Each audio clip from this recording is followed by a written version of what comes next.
এই সেই 1 বছর বয়সী শিশু যে দাঁত দিয়ে বিষধর গোখরা সাপকে কামড়েছিল, যার ফলে সাপটি মারা গেছে। শিশুটি অবশ্য সম্পূর্ণ সুস্থ আছে। এই অবিশ্বাস্য ঘটনাটি ঘটেছে ভারতের বিহার রাজ্যের একটি গ্রামে।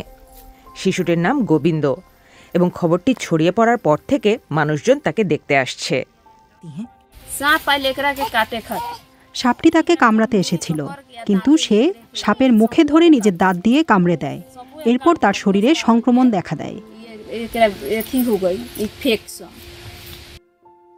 গোবিন্দের দাদা কৈলাস শাহ বলেন, এটি ছিল একটি গেহুয়া সাপ, যেটি গোখরা সাপের স্থানীয় নাম।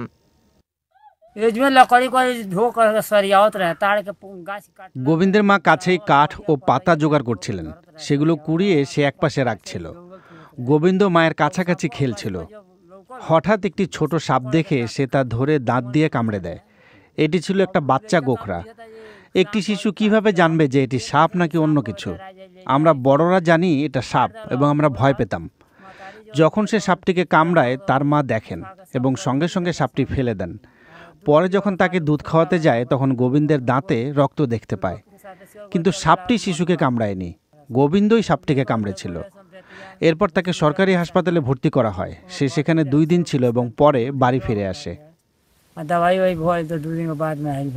ঘটনাটি জানার পর তার পরিবার শিশুটিকে স্থানীয় সরকারি মেডিকেল কলেজে নিয়ে যায়। গোবিন্দ চিকিৎসা করেছিলেন ডক্টর কুমার সৌরভ। সে হাত দিয়ে সাপটি ধরে কামড় দিয়েছিল। লোকজনের কথায় জানা গেছে সে নাকি এর একটি অংশ খেয়েও ফেলেছিল। আমরা তাকে শ্বাস প্রশ্বাসের সমস্যা হচ্ছে কিনা বুঝতে নিবিড় পর্যবেক্ষণে রেখেছিলাম। শুরু থেকেই আমরা দেখেছি তার মুখের চারপাশে ফোলা ভাব ছিল। শিশুটি অস্বাভাবিক কিছু খেয়েছিল বলেই ফুলেছিল, যা শরীরে প্রতিক্রিয়া তৈরি করেছিল। এর বাইরে আর কোনো উপসর্গ দেখা যায়নি। বৈজ্ঞানিক দৃষ্টিকোণ থেকে এটি কোনো অস্বাভাবিক ঘটনা নয়। বিজ্ঞানের ব্যাখ্যা হলো, যখন গোখরা সাপ কামড়ায় এর বিষ রক্তে প্রবেশ করে এবং পুরো শরীরে ছড়িয়ে পড়ে। এটি স্নায়ুতন্ত্রের সাথে মিশে প্যারালাইসিস ঘটায়। ধীরে ধীরে কেন্দ্রীয় স্নায়ুতন্ত্র অচল হয়ে যায়। কিন্তু কেউ যদি সাপকে কামড়ায় অথবা কোনোভাবে বিষ শরীরে মুখ দিয়ে প্রবেশ করে, তাহলে তা পরিপাকতন্ত্রে চলে যায়। নিউরোটক্সিন মূলত প্রোটিন দিয়ে তৈরি।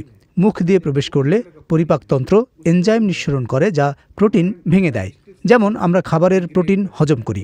তাই বিষ, যা এক ধরনের প্রোটিন, পরিপাকতন্ত্রে ভেঙে যায় এবং কার্যত নিষ্ক্রিয় হয়ে পড়ে। এর প্রভাব তখন খুব সামান্যই থাকে।